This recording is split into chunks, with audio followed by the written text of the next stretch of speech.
Hello friends, ನಿಮ್ಮೆಲ್ಲರೂ ಮತ್ತೆ ಸ್ವಾಗತ ನಿಮ್ಮ ಅಕ್ವೆರಿಯಂ ಕೇಸ್ ಅಕ್ವೇರಿಯಮ್ಸ್. ನಾವು ಇವತ್ತು ಮಾತಾಡ್ತಾ ಇದೀವಿ ಸಿಟ್ಲೆಟ್ಸ್ ಬಗ್ಗೆ. ಸಿಟ್ಲೆಟ್ಸ್ ಆಗಿ ನಿಮ್ಮ ಹತ್ರ ಸೆಟಪ್ ಇದ್ರೆ ನೀವು ಟ್ಯಾಂಕ್ ಅಲ್ಲಿ ಸಿಟ್ಲೆಟ್ಸ್ ಫಿಶ್ ಸಿಕ್ಕಿದ್ದೀರಾ, ಆಫ್ರಿಕನ್ ಸಿಟ್ಲೆಟ್ಸ್ ಇಟ್ಟಿದ್ದೀರಾ, ಆದರೆ ಜಾಸ್ತಿ ಜಗಳ ಆಡ್ತವೆ, ಜಾಸ್ತಿ ಫೈಟಿಂಗ್ ಮಾಡ್ತಾ ಇರ್ತವೆ, ಒಂದೊಂದು ಸತ್ತೋಗ್ತಾ ಇದ್ದಾವೆ, ಮತ್ತೆ ಪ್ರಾಪರ್ ಅದಕ್ಕೆ ನಾವು ನೋಡ್ಕೊಳಕ್ ಆಗ್ತಾ ಇಲ್ಲ.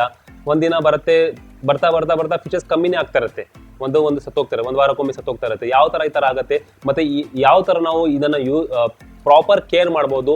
4 ಮಿಸ್ಟೇಕ್ ಮಾಡ್ತಾರೆ ಫಿಶ್ ಕೀಪರ್ಸು, ಅದರಿಂದ ಏನಾಗುತ್ತೆ ಸಿಟ್ಲೆಟ್ಸ್ ನಿಮ್ಮ ಬರ್ತಾ ಸತ್ತೋಗ್ಬಿಡುತ್ತೆ, ಇಲ್ಲಾಂದ್ರೆ ಒಂದು ಫಿಶಸ್ ಎಲ್ಲ ಫಿಶಸ್ನ ಕೊಂದಾಗ್ಬಿಡುತ್ತೆ, ಇಲ್ಲಾಂದ್ರೆ ಅಗ್ರೆಷನ್ ಜಾಸ್ತಿ ನೋಡ್ ಸಿಗುತ್ತೆ.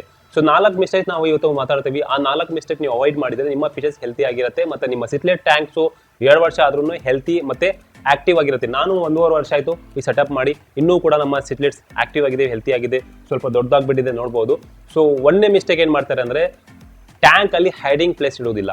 ತೊಗೊಂಡ್ಬರ್ತಾರೆ, 1 ಅಡಿ 1.5 ಟ್ಯಾಂಕ್ ಅಲ್ಲಿ ತೊಗೊಂಡ್ಬರ್ತಾರೆ, ಅದರಲ್ಲಿ ಸಿಟ್ಲೆಟ್ಸ್ ಆಗ್ಬಿಡ್ತಾರೆ, ಹೈಡಿಂಗ್ ಪ್ಲೇಸ್ ಕೊಡೋದಿಲ್ಲ. ಅದಕ್ಕಿಂತ ಏನಾಗುತ್ತೆ, ಅಗ್ರೆಷನ್ ಜಾಸ್ತಿ ಆಗುತ್ತೆ. ಇದು ಅಗ್ರೆಷನ್ ಫಿಶಸ್, ಟೆರಿಟರಿಯಲ್ ಫಿಶಸ್ ಅಂತಾರೆ. ಯಾವ ತರ ರಾಜ ಮಹಾರಾಜ ತಮ್ಮ ಜಾಗಕ್ಕೋಸ್ಕರ ಜಗಳ ಆಡ್ತಾ ಇದ್ವು, ಅಟ್ಯಾಕ್ ಮಾಡಿ ಜಾಗನ ಅಕ್ವೈರ್ ಮಾಡ್ತಾ ಇದ್ರು, ಅದು ತರ ಇವರು ಕೂಡ ಟೆರಿಟರಿಯಲ್ ಫಿಶಸ್. ಒಂದ್ ಕಡೆ ಒಂದು ಫಿಶಸ್ ಕೂತ್ಕೊಂಡ್ರೆ ಡಿಸೈಡ್ ಮಾಡಿಬಿಡುತ್ತೆ ನಂದೇ ಜಾಗ ಅಂತ. ಬೇರೆ ಫಿಶಸ್ ಬಡಕ್ ಹೋದ್ರೆ ಅದನ್ನ ಅಟ್ಯಾಕ್ ಮಾಡುತ್ತೆ, ಕೊಂದಾಗ್ಬಿಡುತ್ತೆ. ಸೊ ಅದಕ್ಕೋಸ್ಕರ ಟ್ಯಾಂಕಿನ 30-40%, 30-40% ಭಾಗ ನಿಮ್ಮ ಟ್ಯಾಂಕಿನ ಹೈಡಿಂಗ್ ಪ್ಲೇಸ್ ಮಾಡಿರಬೇಕು. ಲೈಕ್ ಡ್ರಿಫ್ಟ್ ಆಗ್ಬೋದು, ರಾಕ್ಸ್ ಆಗಿರ್ಬೋದು, ಕೇವ್ಸ್ ಆಗಿರ್ಬೋದು, PVC ಪೈಪ್ಸು, ಏನಾದರೂ ಒಂದು ನೀವು ಇದು ನಾನು ರಾಕ್ಸ್ ಹಾಕಿದ್ದೀನಿ, ಇದರಲ್ಲಿ ನೋಡ್ಬೋದು, ನಾನು ಇದರಲ್ಲಿ ಸ್ಟೋನ್ಸ್ ಹಾಕಿದ್ದೀನಿ, ಮತ್ತೆ ಜೊತೆಗೆ PVC ಪೈಪು ಕೂಡ ಹಾಕಿದ್ದೀನಿ. ಆ ಥರ ಹೈಡಿಂಗ್ ಪ್ಲೇಸ್ ಬೇಕು. ಹೈಡಿಂಗ್ ಪ್ಲೇಸ್ ಎಷ್ಟು ಜಾಸ್ತಿ ಆಗ್ತೀರಾ ಅಷ್ಟು ಫಿಶಸ್ ಅಗ್ರೆಷನ್ ಕಮ್ಮಿ ಆಗುತ್ತೆ, ಅಟ್ಯಾಕ್ ಒಂದಕ್ಕೊಂದು ಅಟ್ಯಾಕ್ ಮಾಡೋದಿಲ್ಲ, ಯಾಕಂದ್ರೆ ತಮ್ಮ ಸ್ಪೇಸ್ ಡಿವೈಡ್ ಮಾಡ್ಕೊಳ್ಳುತ್ತೆ. ಸೊ ಅದಕ್ಕೋಸ್ಕರ ಹೈಡಿಂಗ್ ಪ್ಲೇಸ್, ಎಲ್ಲ ಟ್ಯಾಂಕಿನ ಫುಲ್ ಹೈಡಿಂಗ್ ಪ್ಲೇಸೇ ಮಾಡಬಾರ್ದು, ಯಾಕಂದ್ರೆ ಅವ್ರಿಗೆ ಈಜಾಡೋಕ್ಕೂ ಜಾಗ ಬೇಕಲ್ಲ. ಸೊ ಬರೀ ನೀವು ಹೈಡಿಂಗ್ ಪ್ಲೇಸ್ ಆಗ್ಬಿಟ್ರೆ ಅದು ಕೂಡ ಪ್ರಾಬ್ಲಮ್. ಅದಕ್ಕೆ 30% ಅಷ್ಟು ಭಾಗ ಹೈಡಿಂಗ್ ಪ್ಲೇಸ್ ಅನ್ನ ಆಗಬೇಕು. ಮತ್ತೆ 2ನೇ ಭಾಗ ಏನಂದ್ರೆ, 2ನೇ ಪ್ರಾಬ್ಲಮ್ಸ್ ಏನ್ ಮಾಡ್ತಾರೆ ಅಂದ್ರೆ ಪ್ರಾಪರ್ ಟ್ಯಾಂಕ್ ಮೇಟ್ಸ್ ಹಾಕೋದಿಲ್ಲ.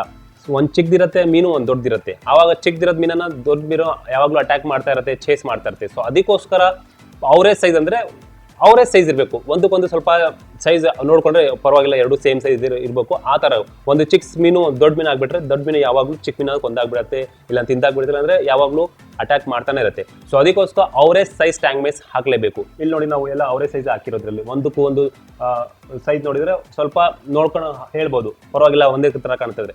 ಮತ್ತೆ ಪ್ರಾಪರ್ ಟ್ಯಾಂಕ್ ಮೇಸ್ ಇರಬೇಕು. ಯಾವ ಫಿಶಸ್ ಆಫ್ರಿಕನ್ ಸಿಟ್ಲೆಟ್ ಜೊತೆ ಹಿಡಬಾರ್ದು ಅಂದ್ರೆ ಯಾವಾಗ್ಲೂ ನೀವು ಅವಾಯ್ಡ್ ಮಾಡ್ಬೇಕಂದ್ರೆ ಪ್ಯಾರೆಟ್ ಫಿಶಸ್ ಯಾವಾಗಲೂ ಆಗಬಾರ್ದು. Oscars, they are not tank mates.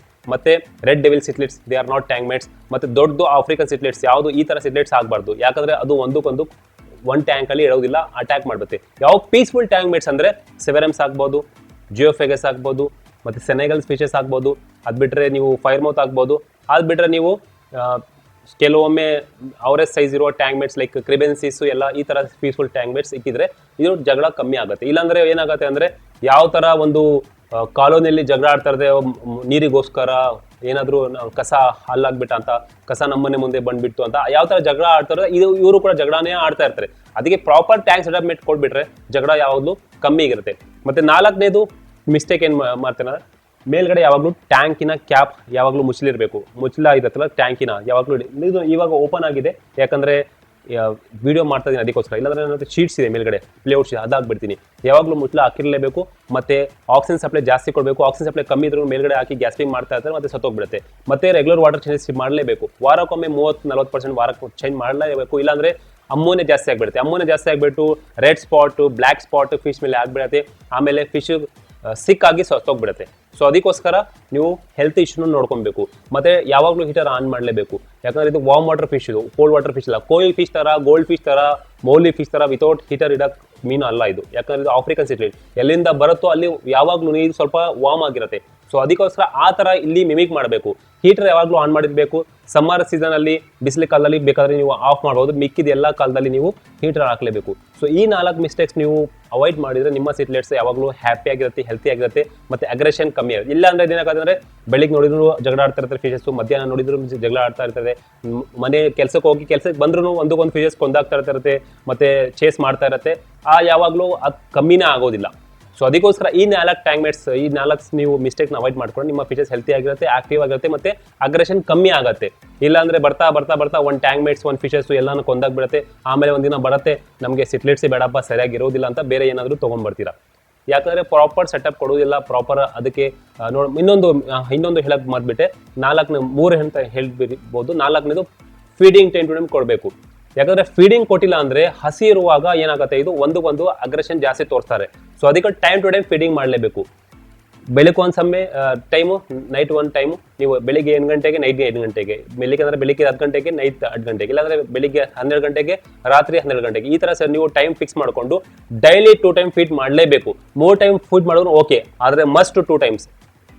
Feeding time ಕೊಟ್ಟಿಲ್ಲ ಅಂದ್ರೆ ಇದು ಹಸುವಾಗ್ಬಿಟ್ಟು ಅವ್ರಿಗೆ ಜಾಸ್ತಿ ಅಗ್ರೆಷನ್ ಬಂದ್ಬಿಡುತ್ತೆ, ಒಂದಕ್ಕೊಂದು ಜಗಳ ಆಡ್ತಾ ಇರುತ್ತೆ, ಒಂದಕ್ಕೊಂದು ಚೇಸ್ ಮಾಡ್ತಾ ಇರುತ್ತೆ, ಆಮೇಲೆ ವೀಕ್ ಮನ್ನ ಅವ್ರನ್ನ ಕೊಂದಾಗ್ಬಿಡ್ತಾರೆ. ಸೊ ಅದಕ್ಕೋಸ್ಕರ ಫೀಡಿಂಗು ಕೂಡ ಬಹಳಷ್ಟು important. Time to time feeding ಕೊಡ್ಬೇಕು. ಫೀಡಿಂಗ್ ಯಾವುದಾದ್ರೂ ಕೊಡಿ, ನಿಮ್ಮ ಇಷ್ಟ. ಬೇಕಾದ್ರೆ ಪ್ರೌನ್ಸ್ ಕೊಡಿ, ಇಲ್ಲಾಂದ್ರೆ ಸಿಟ್ಲೆಟ್ಸ್ ಪೆಲೆಟ್ಸ್ ಕೊಡಿ, ಕಾಲ್ ಫೀಡ್ ಅದು ಕೊಡಿ, ಏನಾದರೂ ಕೊಡಿ. ಒಟ್ಟಲ್ಲಿ ನೀವು daily 2 time time to time feed ಮಾಡ್ತಾ ಇದ್ರೆ ಅವ್ರಿಗೆ ಏನು ಜಗಳ ಆಡೋದಿಲ್ಲ, ಮತ್ತೆ ಅಗ್ರೆಷನ್ ಕಮ್ಮಿ ಇರುತ್ತೆ. ಇಲ್ಲಾಂದ್ರೆ ಹಸಿ ಇರುವಾಗ ಒಂದಕ್ಕೊಂದು ಜಗಳ ಆಡ್ತಾನೆ ಇರುತ್ತೆ. ಏನೋ ಹೇಳ್ತಾರಲ್ಲ, ಕೋಪದಲ್ಲಿ ಹೇಳ್ಬಿಟ್ಟೆ, ಕೋಪದಲ್ಲಿ ಅವ್ರಿಗೆ ಏನೋ ಹೊಡೆದ್ಬಿಟ್ಟೆ, ಆ ತರ ಆಗತ್ತಲ್ಲ. ಇವ್ರಿಗೂ ಕೋಪ ಬಂದ್ರೆ ಒಂದಕ್ಕೊಂದು ಕೊಂದಾಗ್ತಾನೆ ಇರುತ್ತೆ, ಒಂದಕ್ಕೊಂದು ಜಗಳ ಆಡ್ತಾನೆ ಇರುತ್ತೆ. ಸೊ ಐ ಹೋಪ್ ಈ ವಿಡಿಯೋ ಎಷ್ಟಾಗಿರ್ಬೋದು. 4 ಮಿಸ್ಟೇಕ್ಸ್ ನೀವು ಅವಾಯ್ಡ್ ಮಾಡಿದ್ರೆ ನಿಮ್ಮ ಸಿಟ್ಲೆಟ್ಸ್ ಟ್ಯಾಂಕು ಹೆಲ್ತಿ ಆಗಿರುತ್ತೆ. ಲಾಂಗ್ ಟೈಮ್ ತನಕ ನಿಮ್ಮ ಟ್ಯಾಂಕ್ ಅಲ್ಲಿ ಫಿಶಸ್ ಲೈವ್ ಆಗಿರುತ್ತೆ. ಸೊ ಐ ಹೋಪ್ ಈ ವಿಡಿಯೋ ಇಷ್ಟ ಆಗಿರ್ಬೋದು. ಈ ತರ ಬಹಳಷ್ಟು ವಿಡಿಯೋ ಅಪ್ಲೋಡ್ ಮಾಡ್ತಾ ಇರ್ತೀವಿ. ನೀವು ಈ ತರ ಯಾವ್ದಾದ್ರು ಮಿಸ್ಟೇಕ್ಸ್ ಮಾಡ್ತಾ ಇದ್ರೆ ಕಮೆಂಟ್ಸ್ ಅಲ್ಲಿ ಇರಿ. ಮತ್ತೆ ಯಾವ ಬೆಸ್ಟ್ ಏನಾದ್ರು ಟಾಪಿಕ್ ಇಲ್ಲಾಂದ್ರೆ ಏನಾದ್ರು ಪಾಯಿಂಟ್ಸ್ ನಾವು ಮರ್ತ್ ಬಿಟ್ರೆ ಅದನ್ನು ಕೂಡ ಕಮೆಂಟ್ಸ್ ಅಲ್ಲಿ ಹೇಳಿ. ಯಾಕಂದ್ರೆ ಬಹಳ ಜನ ಅದನ್ನ ಕಮೆಂಟ್ಸ್ ನ ರೀಡ್ ಮಾಡ್ತಾರೆ, ಅವರು ಕೂಡ ನೋಡ್ಕೊಂಡು ಅದನ್ನ ಫಾಲೋ ಮಾಡ್ಕೊಳ್ತಾರೆ. ಯಾಕಂದ್ರೆ ನಿಮ್ಮ ಉದ್ದೇಶ ಏನಂದ್ರೆ ಈ ಹಾಬಿನ ಎನ್ಹಾನ್ಸ್ ಮಾಡಬೇಕು, ಫಿಶಸ್ ನ ಹ್ಯಾಪಿ ಆಗಿ ಮತ್ತೆ ಹೆಲ್ತಿ ಆಗಿ ಇರಬೇಕು, ಅದೇ ಉದ್ದೇಶ. ಸೊ ಅದಕ್ಕೋಸ್ಕರ ಲೈಕ್ ಮಾಡಿ, ಶೇರ್ ಮಾಡಿ. Thank you for watching.